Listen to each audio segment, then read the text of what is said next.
అండి ఫార్మర్ శ్రవణే. నేను ఈరోజు మధ్యాహ్నం లైవ్లో చూశాను. వరిసేను నూర్చి కళ్ళాల్లో పోగులు వచ్చినది ధాన్యం శుభ్రం నానిపోయిందండి.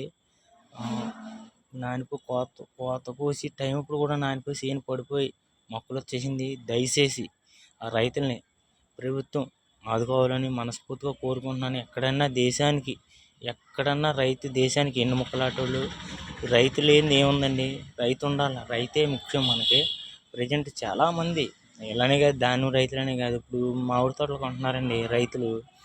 కొద్దిగా గొప్ప డబ్బులు పోగేసుకుని ఏదో తోట మీద పెడితే గాలి తుఫాన్ వచ్చి శుభ్రం ఈ మామిడికాయలన్నీ రాలిపోతే ఆ కొన్న డబ్బులు రాక ఏం చేయాలా భగవంతుడు అని దేవుడు ఎవరితో చెప్పుకోని అవకాశం ఉంది. ఇలాంటి రైతులు కూడా ప్రభుత్వం ఆదుకోవాలని మనస్ఫూర్తిగా కోరుకుంటున్నాను.